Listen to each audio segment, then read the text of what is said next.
ಎಲ್ಲ ತರಕಾರಿಗಳಲ್ಲೂ ಜವಳಿಕಾಯಿನೂ ಒಂದು ತರಕಾರಿನೇ ಅಲ್ವಾ. ಜವಳಿಕಾಯಿ ಪಲ್ಯನ ಮಾಡೋದು ಹೇಗೆ ಅಂತ ಹೇಳ್ಕೊಡ್ತಾ ಇದ್ದೀನಿ, ತುಂಬ ಸಿಂಪಲ್ಲಾಗಿ.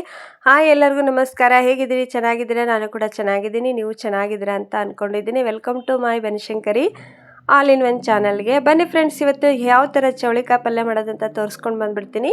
ಇಲ್ಲಿ ನೋಡ್ರಿ, ನಾನು ಪರಮ್ ಅಂದರೆ ದೊಡ್ಡದು ಜವಳಿಕಾಯಿನ ತೊಗೊಂಡಿದ್ದೆ. ಆ ಜವಳಿಕಾಯಿನ ನಾನು ಚಾಕುದಿಂದ ಸಣ್ಣ ಸಣ್ಣದಾಗಿ ಕಟ್ ಮಾಡ್ಕೊತಾ ಇದ್ದೀನಿ. ಯಾಕಂದರೆ ಅದು ಸೋಸೋದಕ್ಕೆ ಸರಿ ಆಗಲ್ಲ ಅಂತೇಳಿ ನಾನು ಸಣ್ಣ ಸಣ್ಣದಾಗಿ ಕಟ್ ಮಾಡಿ ಇಟ್ಕೊಂಡಿದ್ದೀನಿ. ನೋಡಿರಿ, ಮುಂದ್ಗಡೆದು ನರ್ಸನ್ನು ತೆಗೆದುಬಿಟ್ಟು ನೀವು ನರ್ಸ್ ಅಂತ ಬರುತ್ತಲ್ಲ ಅದನ್ನು ಜೂಟಿ ಈ ಥರ ಸಣ್ಣ ಸಣ್ಣದಾಗಿ ಕಟ್ ಮಾಡಿ ಇಟ್ಕೊಳ್ಳಿ. ಆಮೇಲೆ ಇದನ್ನು ನೋಡಿ, ರಾತ್ರಿನೇ ಕಟ್ ಮಾಡಿ ಇಟ್ಕೊಂಡಿದ್ದೆ, ಯಾಕಂದರೆ ಬೆಳಗ್ಗೆ ಆಗೋದಿಲ್ಲ ಅಲ್ವಾ, ಅದಕ್ಕೆ ರಾತ್ರಿನೇ ಕಟ್ ಮಾಡಿ ಇಟ್ಕೊಳ್ಳಿ. ಬೆಳಗ್ಗೆ ಕ್ಲೀನಾಗಿ ಎಲ್ಲದನ್ನು ತೊಳೆದ್ಬಿಟ್ಟು ಸ್ವಲ್ಪ ಒಂದು ಹೊತ್ತು ಹುರ್ಕೋಬೇಕು. ಆಮೇಲೆ ಎಣ್ಣೆ ಹಾಕಬೇಕು. ಫಸ್ಟಿಗೆ ನೀವು ಎಣ್ಣೆ ಹಾಕಿ ಹುರಿಯೋದಕ್ಕೆ ಹೋಗಬೇಡಿ, ಎಲ್ಲ ನೀರಿನ ಅಂಶ ಬಿಡಬೇಕಲ್ವ, ಅದಕ್ಕೆ ಸ್ವಲ್ಪ ನೀರನ್ನು ಹಾಕಿ ಕ್ಲೀನಾಗೆಲ್ಲ ತೊಳೆದು ಅದನ್ನು ಹುರ್ಕೊಳ್ಳೋಣ ಒಂದು 5-10 ನಿಮಿಷ ನೋಡಿ. ಆಮೇಲೆ ಅದಕ್ಕೆ ನಾನು ಸ್ವಲ್ಪ ಎಣ್ಣೆನ ಹಾಕಿದ್ದೀನಿ. ಎಣ್ಣೆ ಹಾಕಿಬಿಟ್ಟು ಮತ್ತೆ ಚೆನ್ನಾಗಿ ಕೆಂಪಗಾಗೋವರೆಗೂ ಹುರಿಬೇಕು, ಭಾಳ ಹುರಿಬಾರ್ದು. ಇದಕ್ಕಿಂತ ಇನ್ನೂ ಒಂದು ಸುಂಕು ಜವಳಿ ಅಂತ ಸಣ್ಣದು ಬರುತ್ತೆ, ಅದು ಇಲ್ಲಿ ಭಾಳ ಸಿಗೋದಿಲ್ಲ. ಆದರೆ ಇದು ಪಲ್ಯನೂ ಚೆನ್ನಾಗಾಗುತ್ತೆ, ರೊಟ್ಟಿ ಜೊತೆಗೆ ಮಾತ್ರ ಸೂಪರ್ ಆಗುತ್ತೆ ಅಂತ ನಿಮಗೆ ತೋರಿಸ್ಕೊಡ್ತಾ ಇದ್ದೀನಿ. ನೋಡಿರಿ, ನಾನು ಇವಾಗ ಹುರಿತಾ ಇದ್ದೀನಿ. ಅರ್ಧ kg ಅಷ್ಟು ಜವಳೆಕಾಯಿ ತೊಗೊಂಡ್ರೆ ಇದು ಹುರಿದ ಕೂಡಲೇ ಸ್ವಲ್ಪ ಆಗಿಬಿಡುತ್ತೆ. ಹಾಗಾಗಿ ಆಮೇಲೆ ಎಷ್ಟು ತಿಂದರೂ ಸಹಿತ ಬೇಜಾರಾಗೋದಿಲ್ಲ. ನೋಡಿ, ಇವಾಗ ನಾನು ಇದನ್ನು ಸೈಡ್ಗೆ ಎತ್ತಿಟ್ಟು ಪಲ್ಯ ಮಾಡೋದು ಹೇಗೆ ಅಂತ ಹೇಳ್ಕೊಡ್ತಾ ಇದ್ದೀನಿ. ಅಷ್ಟು ಹುರ್ಕೊಂಡ್ರೆ ಸಾಕು, ಭಾಳ ಹುರಿಯೋದಕ್ಕೆ ಹೋಗಬೇಡಿ. ಮತ್ತು ಈ ಕಡೆನೂ ಪಲ್ಯ ಮಾಡೋದಕ್ಕೆ ರೆಡಿ ಮಾಡ್ಕೊತಾ ಇದ್ದೀನಿ. ಮತ್ತು ಎಣ್ಣೆನೂ ಕಾಯಕ್ಕೆ ಇಟ್ಟಿದ್ದೆ. ಈಗ ಜೀರಿಗೆ ಮತ್ತು ಸಾಸಿವೆ ಕಾಳನ್ನು ಹಾಕಿ ನಾವು ಒಗ್ಗರಣೆ ಮಾಡ್ಕೊಳ್ಳೋಣ. ಫಸ್ಟಿಗೆ ಕೆಲವೊಬ್ರು ಏನು ಮಾಡಿಬಿಡ್ತಾರೆ, ಅದೇ ಜವಳಿಕಾಯಲ್ಲೇ ಈರುಳ್ಳಿ ಮೆಣಸಿನ್ಕಾಯಿ ಎಲ್ಲ ಹಾಕಿಬಿಟ್ಟು ಪಲ್ಯ ಡೈರೆಕ್ಟಾಗಿ ಮಾಡ್ತಾರೆ. ಅದು ಅಷ್ಟು ಟೇಸ್ಟ್ ಆಗೋದಿಲ್ಲ. ಅದಕ್ಕೆ ಈ ಥರ ಮಾಡಿ ನೋಡಿ, ಸೂಪರಾಗಿ ಬರುತ್ತೆ. ಈಗ ನಾನು ಜೀರಿಗೆ ಮತ್ತು ಸಾಸಿವೆ ಕಾಳನ್ನು ಹಾಕಿಬಿಟ್ಟು ಮೆಣಸಿಕಾಯಿ, ಈರುಳ್ಳಿ, ಕರಿಬೇವು, ಕೊತ್ತಂಬರಿ ಎಲ್ಲದನ್ನು ಮಿಕ್ಸ್ ಮಾಡಿ ಸ್ವಲ್ಪ ಹೊತ್ತು ಫ್ರೈ ಮಾಡ್ಕೊತೀನಿ. ನೋಡಿರಿ, ನಮ್ಮ ಹಳ್ಳಿ ಸೈಡು ದಿನ ಒಂದೊಂದು ಥರ ನಾವು ತರಕಾರಿ ಪಲ್ಯನ ಮಾಡ್ತಾನೆ ಇರ್ತೀವಿ. ಒಂದು ವೇಳೆ ತರಕಾರಿ ಇಲ್ಲ ಅಂದಾಗ ನಾವು ಬೇಳೆ ಸಾರು ಮತ್ತು ಹೆಸರುಬೇಳೆ ಪಲ್ಯ, ಹಲಸಂದಿ ಕಾಳು ಪಲ್ಯ ಈ ಥರ ಮಾಡ್ತಿರ್ತೀವಿ. ಆದರೆ ಈ ಜವಳಿಕಾಯಿ ಪಲ್ಯ ನಾವು ಜಾಸ್ತಿ ಹೊಲದಲ್ಲೇ ಬೆಳೀತಾರೆ ಈ ಕಡೆ. ಅಂದರೆ ಈ ಥರ ಇರೋದಿಲ್ಲ, ಸಣ್ಣ ಜವಳಿನೂ ಬೆಳಿತೀವಿ ಮತ್ತು ಈ ಥರನೂ ಬೆಳಿತೀವಿ. ಆದರೆ ಸಣ್ಣ ಜವಳಿ ಅಂದರೆ ಸುಂಕು ಜವಳಿ ಅಷ್ಟು ಈ ಪಲ್ಯ ಟೇಸ್ಟ್ ಆಗೋದಿಲ್ಲ. ಆದರೆ ನಾನು ಟೇಸ್ಟ್ ಆಗೋ ಥರ ನಿಮಗೆ ತೋರಿಸಿದ್ದೀನಿ. ನೋಡಿರಿ, ಪೂರ್ತಿ ವಿಡಿಯೋ ನೋಡಿ, ಸಪೋರ್ಟ್ ಮಾಡಿ. ಸಖತ್ತಾಗೆ ಬರುತ್ತೆ ಈ ಪಲ್ಯ ಮಾತ್ರ. ನೋಡಿರಿ, ಇವಾಗ ಫ್ರೈ ಮಾಡಿಕೊಂಡು ಆವಾಗಲೇ ನಾನೇನು ಹುರಿದು ಇಟ್ಕೊಂಡಿದ್ದಂಥ ಜವಳಿಕಾಯಿನ ಹಾಕ್ತಿದ್ದೀನಿ.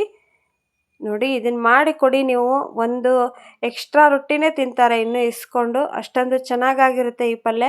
ಇದನ್ನು ನಾನು ಈರುಳ್ಳಿ ಮೆಣಸಿಕಾಯಲ್ಲಿ ಸ್ವಲ್ಪ ಹೊತ್ತು ಫ್ರೈ ಮಾಡ್ಕೊತೀನಿ. ಡೈರೆಕ್ಟಾಗಿ ನೀವು ಯಾವ ಸಾಮಾನನ್ನು ಇದಕ್ಕೆ ಹಾಕಬೇಡಿ, ಸ್ವಲ್ಪ ಹೊತ್ತು ಫ್ರೈ ಮಾಡ್ಕೊಳ್ರಿ. ಎಲ್ಲ ಎಣ್ಣೆ ಮತ್ತು ಈರುಳ್ಳಿ ಮೆಣಸಿನ್ಕಾಯಿ ನಾವು ಹಾಕಿರುವಂಥ ಎಲ್ಲ ಐಟಮ್ಗಳು ಮಿಕ್ಸ್ ಆಗಬೇಕು ಅದಕ್ಕೆ.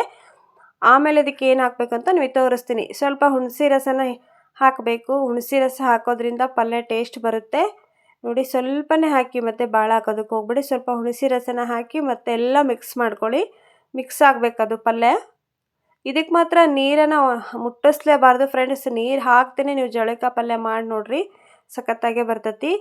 ಈಗ ಇದೆಲ್ಲ ಆದಮೇಲೆ ನಾನು ಇವಾಗ ಇದಕ್ಕೆ ಸ್ವಲ್ಪ ರುಚಿಗೆ ತಕ್ಕಷ್ಟು ಉಪ್ಪನ್ನು ಹಾಕ್ತಾಯಿದ್ದೀನಿ. ನೀವು ನೋಡ್ಕೊಳ್ಳಿ, ಉಪ್ಪು ಜಾಸ್ತಿ ತಿಂತೀರಾ ಕಮ್ಮಿ ತಿಂತೀರಾ ನೋಡಿಬಿಟ್ಟು ಉಪ್ಪನ್ನು ಹಾಕಿ. ಆಮೇಲೆ ಸ್ವಲ್ಪನೇ ಸಾಂಬಾರು ಪುಡಿ ಹಾಕ್ತಿದ್ದೀನಿ. ನೋಡಿ, ನಾನು ಸಾಂಬಾರು ಇಲ್ಲ ಅಂದರೆ ನೀವು ಸಾಂಬಾರು ಪುಡಿ ಇಲ್ಲ ಅಂದರೆ ಮನೆಯಲ್ಲಿ ಅಂಗಡಿಲಿ MTR ಇರುತ್ತಲ್ಲ ಅದನ್ನಾದರೆ ಹಾಕ್ಬೋದು. ನಾನಿಲ್ಲಿ ಮನೆಯಲ್ಲೇ ಮಾಡಿರುವಂಥ ಸಾಂಬಾರು ಪುಡಿ ಹಾಕ್ತಿದ್ದೀನಿ. ನೋಡಿ, ಜವಳಿಕಾಯಿ ನೀವು ಎಷ್ಟು ತೊಗೊತೀರ ನೋಡಿ. ಆದರೆ ನೀವು 1 kg ತಂದು ಪಲ್ಯ ಮಾಡಿದರೂ ಅದು ಅಷ್ಟು ಟೇಸ್ಟ್ ಇರುತ್ತೆ.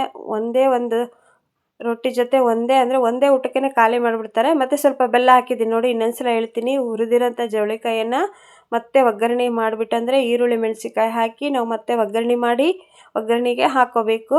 ಆಮೇಲೆ ಸ್ವಲ್ಪ ಹೊತ್ತು ಬಿಟ್ಟು ಹುಳಿ ಹಿಂಡ್ಕೊಂಡು ಇದನ್ನು ಬೆಲ್ಲ, ಉಪ್ಪು ಮತ್ತು ಸಾಂಬಾರು ಪುಡಿ ಹಾಕಿ ಒಂದು ಮುಚ್ಚಳ ಮುಚ್ಚಿ ಒಂದು 15 ನಿಮಿಷ ಬೇಯೋದಕ್ಕೆ ಬಿಡೋಣ. ಇದಕ್ಕೆ ನೀರಂತೂ ಹಾಕಬೇಡ್ರಿ. ನೀರು ಹಾಕಿದರೆ ಎಲ್ಲ ನೀರಿಂದು ಅಂಶನೇ ಇದು ಜವಳಿಕಾಯಿ ರುಚಿನೇ ಹೋಗ್ಬಿಡುತ್ತೆ. ನೋಡಿ, ಇಲ್ಲಿ ನಾನು ಆವಾಗಲೇ ಹುಳಿ ಹಿಂಡಿರೋದೇ ಎಷ್ಟು ರಸ ಆಗಿದೆ ಅಂತ. ಮತ್ತು ಲಾಸ್ಟಿಗೆ ನಾವು ಮಾಮೂಲಿ ಹಾಕುವಂಥ ಗುರಾಳ್ ಪುಡಿ ಅಂದರೆ ಕುರ್ಷಣಿ ಪುಡಿನ ಹಾಕಿ ಮತ್ತೆ ಮಿಕ್ಸ್ ಮಾಡಿಕೊಂಡು ಒಂದು 5 ನಿಮಿಷ ಬೇಯಿಸಿ. ಭಾಳ ಬೇಯಿಸಿದ್ರೂ ಸಹಿತ ಇದು ಪಲ್ಯ ಟೇಸ್ಟ್ ಆಗೋದಿಲ್ಲ. ಒಂದು ಮೀಡಿಯಮ್ ಮಾಡ್ಕೊಳ್ಳಿ ಪಲ್ಯನ. ನೀರು ಹಾಕಿದ್ರಿ ಅಂದರೆ ನೀರಿನ ಅಂಶ ಅದ್ರಾಗ ಕುಂತು ಬಿಡ್ತೈತಿ, ಪಲ್ಯ ಅಂತೂ ಟೇಸ್ಟ ಬರೋದಿಲ್ಲ. ಅದಕ್ಕೆ ಹೇಳ್ತಾ ಇದ್ದೀನಿ, ದಯವಿಟ್ಟು ನೀರು ಹಾಕಬೇಡಿ. ನನಗಂತೂ ಈ ಪಲ್ಯ ಅಂದರೆ ತುಂಬ ಇಷ್ಟ. ನೋಡಿ ಬಿಸಿ ಬಿಸಿ ರೊಟ್ಟೆಗೆ 3 ರೊಟ್ಟಿ ತಿನ್ನೋಂತಾರೆ, 5 ರೊಟ್ಟಿ ತಿಂತಾರೆ. ಈ ಪಲ್ಯ ಮಾಡಿಕೊಟ್ರೆ ನೋಡಿರಿ, ಮಾಡಿ ಸಪೋರ್ಟ್ ಮಾಡಿ ನನ್ನ ಚಾನಲ್ಗೆ ಅಂತ ನಿಮ್ಮ ಹತ್ರ ಕೇಳ್ಕೊತೀನಿ. ಈ ಕಡೆ ಬಿಸಿ ಬಿಸಿ ರೊಟ್ಟಿನ ರೆಡಿಯಾಗಿತ್ತು ನೋಡಿರಿ. ನಮ್ಗೆ 2 ದಿವಸಕ್ಕೊಮ್ಮೆ ಅಂತೂ ನಾವು ಕಂಟಿನ್ಯೂ ಆಗಿ ರೊಟ್ಟಿ ಮಾಡೋಕ್ಕಬೇಕ್ರಿ. ದಿನಾ ತಿಂಡಿ ಮಾಡೋದಿಲ್ಲ ನಾವು ಹಳ್ಳಿಗಳಲ್ಲಿ, ನಿಮ್ಗೆ ಗೊತ್ತೇ ಇರುತ್ತೆ ನೋಡಿ. ಈಗ ಹಳ್ಳಿಯಲ್ಲೇ ಸಾಮಾನ್ಯವಾಗಿ ಹೀರೆಕಾಯಿ, ಚೌಳಿಕಾಯಿ ಈ ಥರ ಎಲ್ಲ ಬೆಳೀತಾರೆ. ಮತ್ತು ಇನ್ನೊಂದು ಥರ ಸೊಪ್ಪು, ಗೊರ್ಜಿ ಸೊಪ್ಪು ಅಂತ, ಅದಂದ್ರೆ ಇನ್ಮೇಲೆ ಸಿಗುತ್ತೆ. ನಿಮಗೆ ಅದನ್ನು ಪಲ್ಯ ಮಾಡಿಬಿಟ್ಟು ತೋರಿಸ್ತೀನಿ. ಈ ಕಡೆ ನೋಡಿರಿ, ಬಿಸಿ ರೊಟ್ಟೆ, ಮೊಸರು ಮತ್ತು ಹಸೆಕಾಯಿ ಚಟ್ನಿ, ಈರುಳ್ಳಿ, ಕ್ಯಾರೆಟ್, ಮೂಲಂಗಿ ಸೊಪ್ಪು ಎಲ್ಲದೂ ರೆಡಿ ಮಾಡಿ ಇಟ್ಕೊಂಡಿದ್ದೆ. ಊಟ ಮಾಡೋಕ್ಕೆ ನನ್ನ ಮಗನಿಗೆ ಹಚ್ಕೊಡ್ತಾ ಇದ್ದೆ, ನಿಮಗೂ ತೋರಿಸ್ತಾ ಇದ್ದೀನಿ. ವಿಡಿಯೋ ಇಷ್ಟ ಆಗಿದೆ ಅಂತ ಅನ್ಕೋತೀನಿ. ವಿಡಿಯೋ ಇಷ್ಟ ಆಗಲೇಬೇಕು. ಹೇಗಿದೆ ನೋಡಿ, ರೊಟ್ಟಿ ಮಾಡಿರೋ ಕೈಯಿಂದನೇ ನಾನು ಊಟಕ್ಕೆ ಹಚ್ಚಿದ್ರಿ. ಮತ್ತು ಮಕ್ಕಳಿಗೆ ಊಟಕ್ಕೆ ಹಚ್ಕೊಡೋಣ ಅಂತ ಒಬ್ಬನೇ ಇದ್ದಾರೆ, ಒಬ್ಬನ ಹಾಸ್ಟೆಲ್ಗೆ ಹೋಗಿದ್ದಾನೆ. ತುಂಬ ಇಷ್ಟ ಆಗುತ್ತೆ ಬೆಳಗ್ಗೆನೇ ರೊಟ್ಟಿ ತಿನ್ನೋದಕ್ಕೆ. ಯಾಕಂದರೆ ಒಂದು ಸಲ ನಾವು ಬೆಳಗ್ಗೆ ರೊಟ್ಟಿ ತಿಂದ್ವಿ ಅಂದರೆ 3-4 ಗಂಟೆ ತನಕ ನಾವು ಹಾಗೇ ಇರ್ಬೋದು, ಹೊಟ್ಟೆ ಹಸಿವಾಗೋದಿಲ್ಲ. ಅಷ್ಟು ರುಚಿಯಾದ ಪಲ್ಯ ಮತ್ತು ರುಚಿಯಾದ ಚಟ್ನಿ ಇದ್ದರೆ ಇನ್ನೇನು ಬೇಕಲ್ವಾ ಫ್ರೆಂಡ್ಸ್. ವಿಡಿಯೋದಲ್ಲಿ ಏನಾದರೂ ತಪ್ಪಿದರೆ ಕ್ಷಮಿಸ್ರಿ. ಮತ್ತೆ ಸಿಗ್ತೀನಿ. ಧನ್ಯವಾದಗಳು.